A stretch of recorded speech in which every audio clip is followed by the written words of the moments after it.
చేసిన అందుకే ఇదంతా ఏం చిత్క పర్వము వాడు ఓన్ తింటా వీడు ఓన్ని తింటా ఎందుకు అది మనకెందుకు ఇప్పుడు కొత్త ఇక రాజకీయాలు వదిలేసి అటు విద్యారంగం పైకి పోతున్నావు మొత్తం. ఇప్పుడు రాజకీయం ఇంకా నాకు 3 ఏళ్ళు ఉంది. ఇప్పుడు కాదే నిజంగా చెప్పే ఇది నిజమేనా ఈ వార్త ఉంటావా? భద్రారెడ్డి లేకపోతే కోడలు ఇప్పుడు నీకు నిజం చెప్పాలి అవతారం చెప్పాలంటే రాజకీయంలో ఎప్పుడేమైతుందో తెలియదు కదా. ఇప్పుడు ఈ ఇవాళ మాత్రం నాకు ఇష్టం అనిపిస్తలేదు కదా, రాజకీయాలలో ఇష్టం అనిపిస్తలేదా? ఇవాళ ఇష్టం అనిపిస్తలేదు. మళ్ళా 2 ఏళ్ళకి ఇష్టపడతావా? చెప్పలేం కదా. చెప్పలేదు. నియాసుంటేలో వచ్చి ఏమన్నా చేస్తారు కదా, అప్పుడు చేస్తాం కదా ఎట్లయినా నువ్వు మేము. లేనిది మేము ఉండలేము, నువ్వు లేనిది మేము చేయలేము, నువ్వు లేనిది మేము ముందుకు పోలేమంటే అప్పుడు ఏదన్నా మీకోసం అని రావాలి కదా. అచ్చా మళ్ళా నిన్ను జనం కోరుకుంటే వస్తావు. ఏదైనా జర ఏజ్ కూడా అయిపోయింది కదన్నా, మనం ఏజ్ కూడా చూసుకోవాలి కదా. అవు అన్న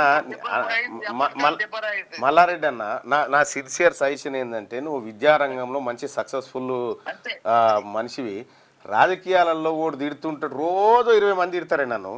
కానీ సార్ నేను తిడతారే, నీకు అది అలవాటు అయిపోయింది, నీకు అదే సక్సెస్ అయిపోయింది. ఆశీర్వాదం లెక్క తీసుకుంటాం. నేను అట్లే తీసుకుంటా, అదే నువ్వు కూడా గట్లే తీసుకో. తీసుకున్నా, ఇన్ని దినాలు తీసుకున్నా కదా అట్లనే. ఇక ఇప్పుడు రాజకీయాల్లో ఉంటున్నావా లేదా ఫైనల్ గా చెప్పు. ఎట్లా చెప్పాలి నేను, నువ్వు ఇంత సడన్ గా అడిగితే ఎట్లా చెప్పాలి నేను? ఎట్లా మరి సాటుకు ఫోన్ చేయన్నా? ఏ సాటుకొద్దు నేర్చుకోద్దు, చెప్పటం చెప్తా కదా. నిన్న వాళ్ళు వచ్చి లేదా రక్షాబంధన్ మా అక్కలు అందరు వస్తే రాఖీ కడుతుంటే నువ్వు తెలుగుదేశంలో పోతున్నావా బీజేపీలో పోతున్నావా అని అడిగితే నేను ఏపీలోకి పోతలేం రా నాయన, నాకు ఏజ్ అయిపోయింది, నేను ఇవ్వడం ఉంటా అని చెప్పినా.